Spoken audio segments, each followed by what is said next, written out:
नमस्कार, मैं हूं आपके साथ श्वेता झा। शाम के 7 बज चुके हैं और 7 गुड न्यूज के साथ हम हाजिर हैं। आज हम आपको आज की 7 गुड न्यूज बताएंगे और सबसे पहले बात आज की सबसे बड़ी गुड न्यूज की करेंगे। देखिए, जीवन के सार को समझाने वाली श्रीमद् भगवद गीता की आज जयंती है। धार्मिक मान्यताओं के अनुसार इसी दिन भगवान श्री कृष्ण ने कुरुक्षेत्र में अर्जुन को जीवन, धर्म और कर्म का सार बताने वाली श्रीमद् भगवद गीता का उपदेश दिया था। ऐसे में हमारी आज की सबसे पहली गुड न्यूज इसी से जुड़ी हुई है। गीता जयंती पर शुभ संयोग, अनोखा गीता ज्ञान का विज्ञान। गीता पाठ से मोक्ष और ज्ञान की प्राप्ति होती है, लिहाजा गीता महोत्सव के मौके पर शहर शहर गीता श्लोक गूंज रहे हैं। आज धूमधाम से गीता जयंती मनाई जा रही है।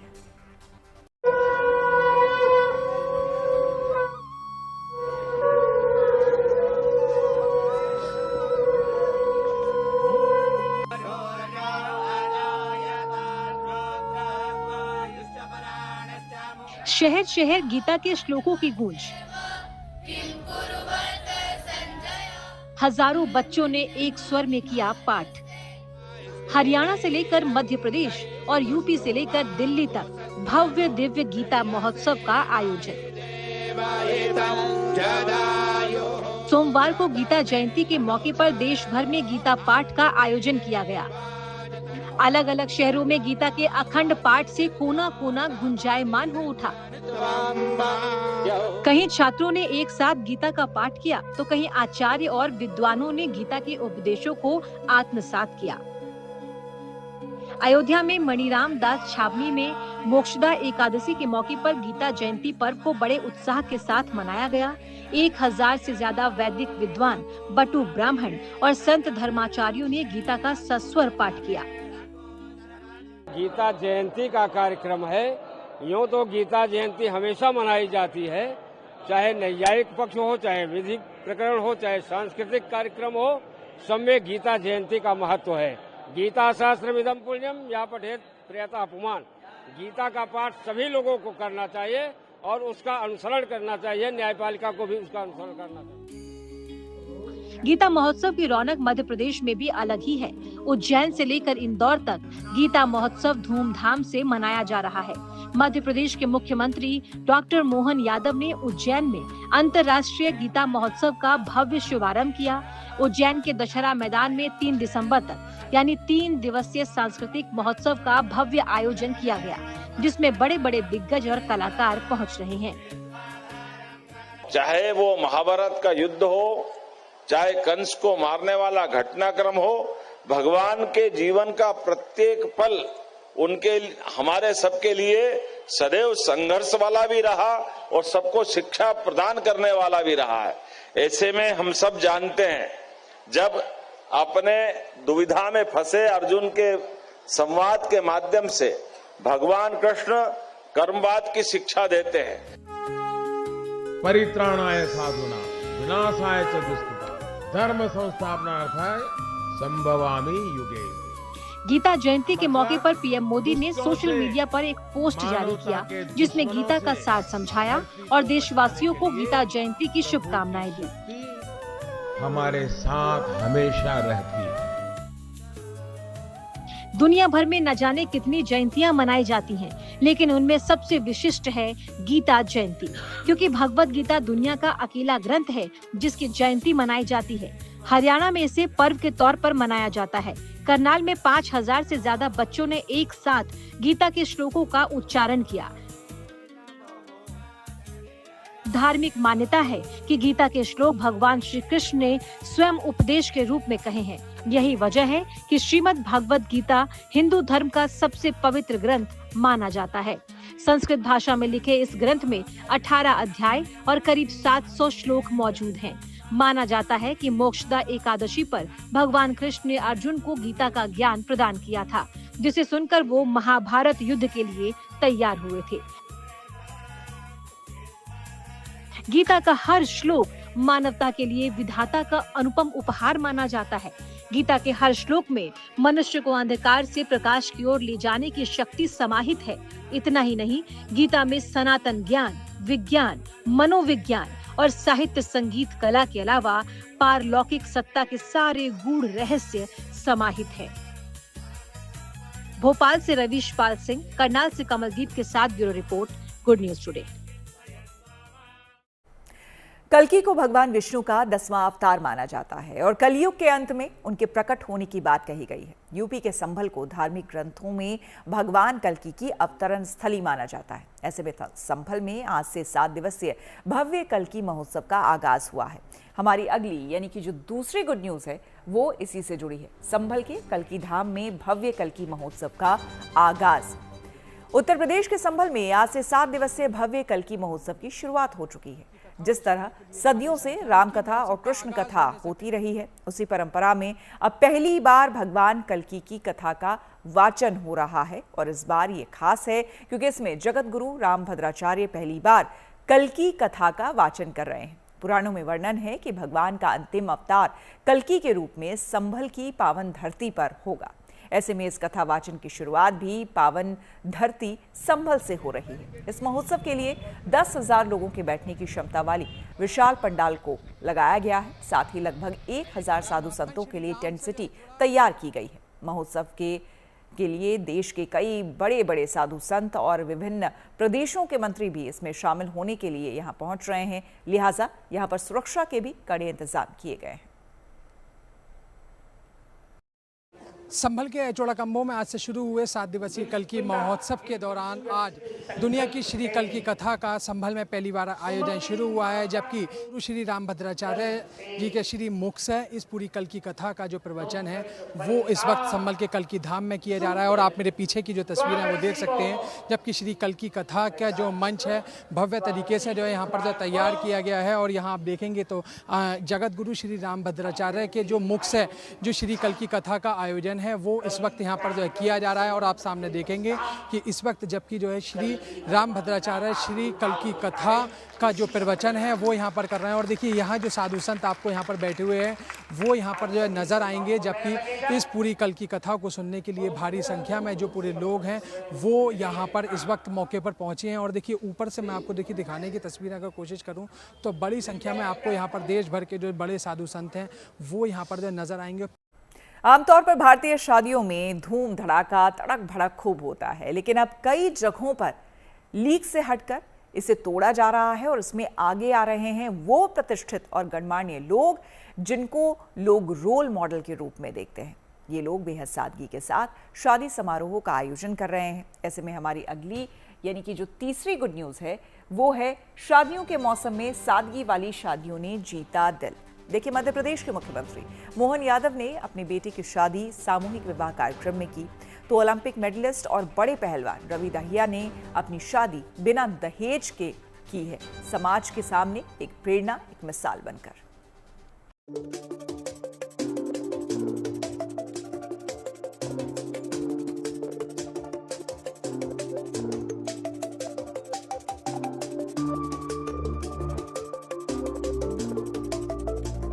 देश में शादियों का मौसम चल रहा, लेकिन सुर्खियों में वो शादियां आ रही हैं जिनमें तड़क भड़क की जगह सादगी और सौम्यता के साथ समाज को भी संदेश दिया जा रहा है। सादगी और सरलता के साथ शादी करने वाले ये लोग समाज के प्रतिष्ठित और वीआईपी व्यक्ति हैं और ये लोग चाहे तो शादियों में करोड़ों रुपए खर्च कर सकते थे,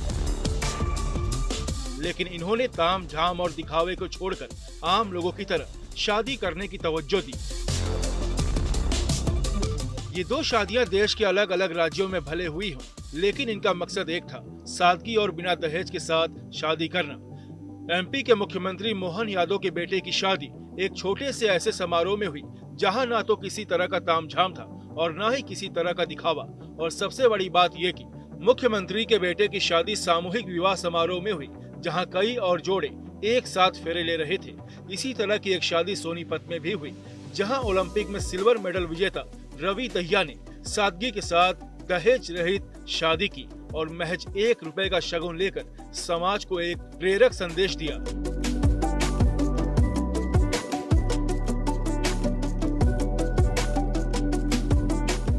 आमतौर पर एक प्रदेश के मुख्यमंत्री के परिवार में शादी भव्य तरीके से हजारों वीआईपी मेहमानों और पूरे ताम झाम के साथ होती है, लेकिन एमपी के मुख्यमंत्री मोहन यादव ने इस परंपरा को बदल दिया। मुख्यमंत्री ने अपने बेटे अभिमन्यु की शादी सामूहिक विवाह समारोह में की, जहां अलग अलग जाति धर्म के 21 जोड़े भी एक ही मंडप के नीचे शादी कर रहे थे।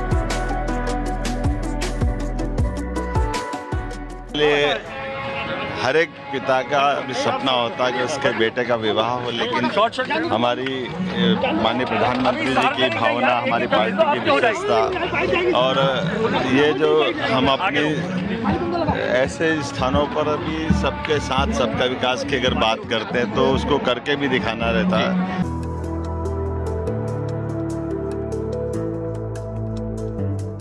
ये शादी पूरे रीति रिवाज के साथ हुई, सभी रस्मों का पालन किया गया। महाकाल की नगरी में हुई इस सामूहिक शादी में कई मेहमान भी पहुंचे, लेकिन यहाँ दिखावे की जगह सादगी और सरलता थी।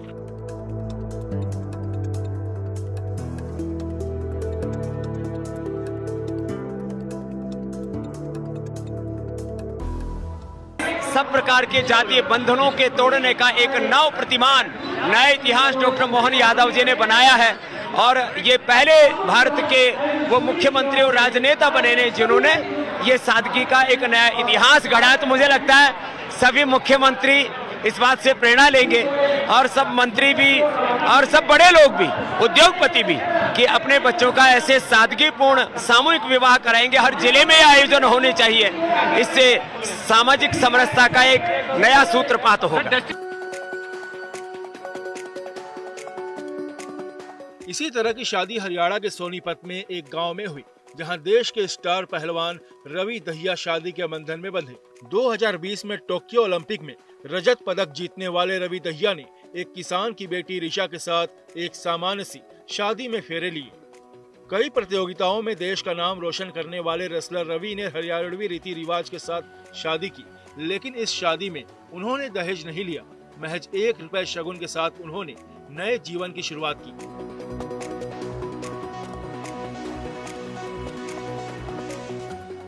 ये शादियां दिखने में भले सामान्य हो, लेकिन ये समाज को प्रेरणा देने वाली है। सादगी के साथ होने वाली ये शादियां आने वाले समय में युवाओं को दहेज प्रथा जैसी कुरीति और फिजूल खर्ची के खिलाफ प्रेरित करेंगी। भोपाल से रवीश पाल सिंह के साथ सोनीपत से पवन राठी, गुड न्यूज टुडे। चलिए अब आपको अरुणाचल प्रदेश लेकर चलते हैं, जहां पर खूबसूरत वादियों में मैराथन का आयोजन किया गया है। प्रकृति के बीच आयोजित इस आयोजन में रनर्स ने पहाड़, पर्वत और नदियों के नज़ारों के बीच दौड़ लगाई। हमारी अगली यानी कि जो चौथी गुड न्यूज़ है वो है जंगल, नदियों और पहाड़ों के बीच मैराथन का रोमांच। देखिए, इस इवेंट का मकसद अरुणाचल की कुदरती खूबसूरती से लोगों को रूबरू कराने के साथ साथ राज्य में एडवेंचर गेम्स को बढ़ावा देना था। लिहाजा इस आयोजन में देश के अलग अलग हिस्सों से आए रनर्स ने इसमें हिस्सा लिया।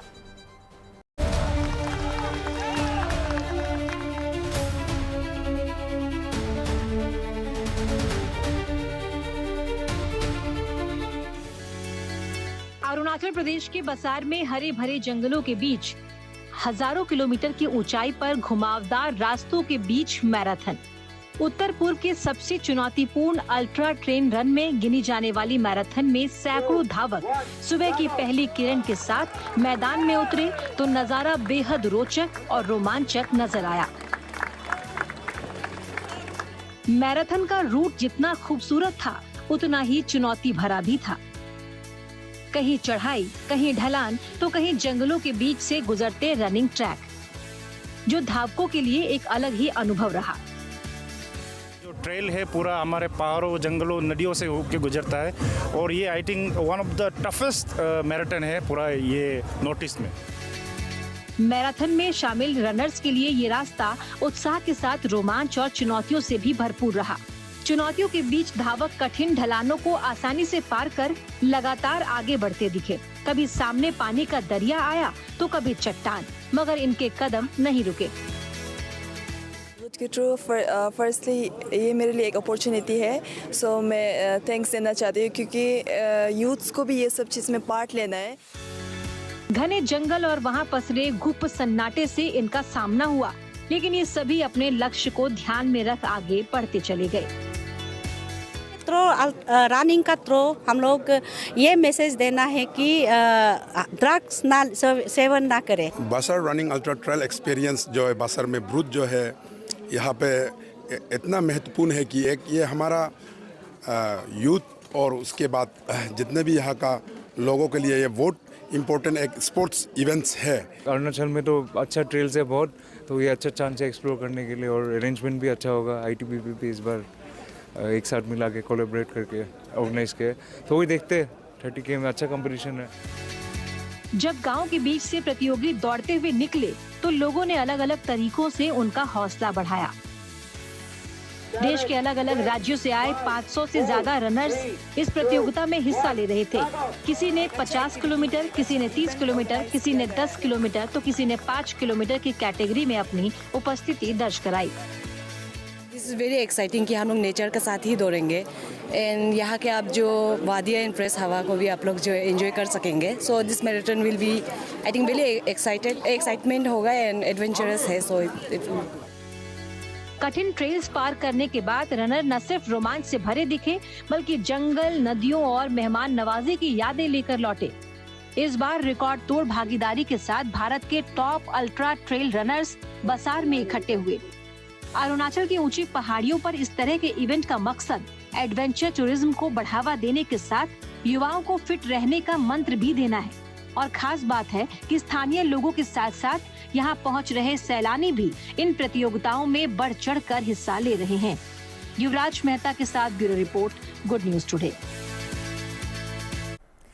कश्मीर की ऐतिहासिक वुलर झील इन दिनों विदेशी मेहमानों से गुलजार है। वुलर झील का मनमोहक नजारा 7 समंदर पार करके आए पक्षियों की वजह से और मनमोहक हो गया है।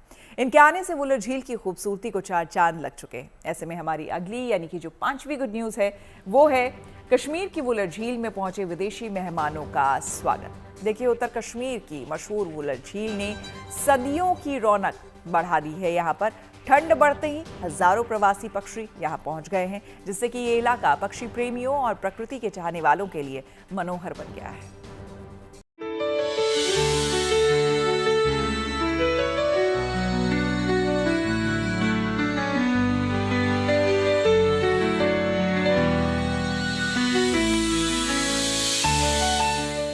एक बार फिर विदेशी पक्षियों की चहचहाट से खिला उत्तर कश्मीर। वुलर झील का आसमान एक बार फिर परिंदों के परवास से जगमगाया।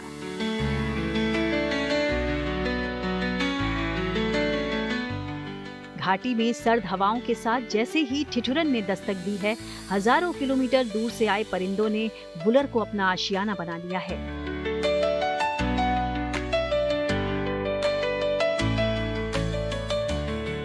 झील के ऊपर मंडराते परिंदों के झुंड कभी पानी को चीरते हुए आगे बढ़ रहे हैं, कभी झील की सतह पर तैर रहे हैं। कश्मीर में यह मौसम विदेशों से लाखों की तादाद में आने वाले पक्षियों का होता है। सर्दियों के दौरान कश्मीर के झीलों और यहाँ के वाटर बॉडीज में कई देशों से विदेशी पक्षी आते हैं और कई महीने तक सर्दियों के दौरान कश्मीर के इन झीलों को अपनी पनाहगाह बनाते हैं। वुलर झील बांडीपोरा जिले में एशिया का सबसे बड़ा झील जिसमें ताज़ा पानी है माना जाता है और इसी झील में अब लाखों की संख्या में विदेशी पक्षी पहुंच रहे हैं, जो यहां इस झील में कई महीने तक डेरा डाले रखेंगे। साफ पानी, शांत माहौल और भोजन से भरपूर इलाके इन प्रवासी मेहमानों के लिए किसी स्वर्ग से कम नहीं हैं। इस साल तो माइग्रेटरी सीज़न वो ऑलमोस्ट अक्टूबर से शुरू हो जाता है। सबसे पहले यहाँ पे कॉमन कूट आ जाते हैं सर। उसके बाद जो बाकी बर्ड्स जो होते हैं वो इन कॉमन कूट को देख करके यहाँ पे लैंड होना शुरू करते हैं, जैसे कि क्रस्टेड पोचार्ड है, कॉमन पोचार्ड, नॉर्दर्न पिलटेल, गार्गिनी, गढ़वाल और भी बहुत सारे स्पीशीज़ है। ग्रिल है, गीज भी है सर। इसी साल यहाँ पर एक फर्स्ट रिकॉर्ड सर देखा गया, डॉक्यूमेंट किया गया, वो था ग्रेट बिटर्न सर। और भी बहुत सारी स्पीशीज़ हैं। वो सिर्फ सर इसलिए यहाँ पे विज़िट करते हैं क्योंकि उनको एक तो यहाँ पे फूड मिलता है, दूसरा उनको एक सेफ्टी यहाँ पे बहुत सारे डिपार्टमेंट के ज़रिए एक प्रोवाइड की जाती है, इसको एक सुरक्षा का आभास मिलता है उनको, तो यहाँ पे इसलिए विज़िट करते हैं। दरअसल वुलर झील में साल भर पानी बना रहता है और यही कारण है कि माइक्रोब्स, छोटी मछलियाँ और प्राकृतिक खाद्य तत्व यहाँ बड़े पैमाने पर मिल जाते हैं। यानी मेहमान पक्षियों के लिए यहाँ रहने और खाने का पूरा इंतजाम है। और जानकार कहते हैं कि जैसे जैसे ठंड बढ़ेगी, यहाँ विदेशी मेहमानों की संख्या और बढ़ती जाएगी। श्रीनगर से अशरफ वानी के साथ bureau report, good news today. Andhra Pradesh का चित्तूर जिला एक भावनात्मक और साहसिक रेस्क्यू ऑपरेशन का गवाह बना। जहां जंगल की शांत वादियों में एक हाथी जिंदगी और मौत के बीच फंसा हुआ था, जिसकी जिंदगी मदद के लिए दूसरे हाथी को लाया गया और रेस्क्यू ऑपरेशन चलाकर उसे बचा लिया गया। हमारी अगली यानी कि जो छठी गुड न्यूज़ है वो है चित्तूर में तालाब में फंसे हाथी के रेस्क्यू में हाथी ने की मदद। दरअसल चित्तूर जिले के यादमारी मंडल के डीके चेरीवू वन क्षेत्र में एक हाथी पानी पीने तालाब तक पहुंचा, लेकिन प्यास बुझाने आया ये हाथी धीरे धीरे दलदल में धंसता चला गया और बाहर निकल नहीं पाया। जैसे ही स्थानीय और वन विभाग की टीम को जानकारी मिली, वहां वन विभाग का अमला तुरंत पहुंचा, लेकिन चुनौती बड़ी थी क्योंकि 1 टन से भी भारी हाथी को केवल मशीनों से निकालना संभव नहीं था। और फिर एक अनोखी कोशिश की गई। बालमनेरू ने से कुमकी हाथियों को वाहनों में लाकर मौके पर पहुंचाया गया। हाथियों की मदद से दलदल में फंसे हाथी को बाहर निकाला गया।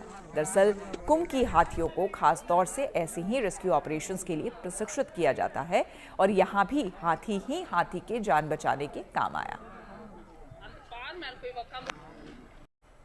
जबलपुर की सड़कें इन दिनों आकर्षक कलाकृतियों से सजी हुई है, लेकिन खास बात यह है कि ये शानदार कलाकृतियां कबाड़ के जरिए बनाई गई है। ऐसे में हमारी आज की 7वीं और आखिरी गुड न्यूज है जबलपुर की सड़कों पर कबाड़ से करिश्मा। जी हाँ, कोई सोच सकता है कि कचरे से भी आकर्षक कलाकृतियां बनाई जा सकती हैं। जबलपुर नगर निगम ने कबाड़ से जुगाड़ का कमाल कर दिखाया है। नगर निगम ने शहर में वेस्ट मटेरियल से आकर्षक कलाकृतियां तैयार की हैं, जो कि सबको लुभा रही हैं।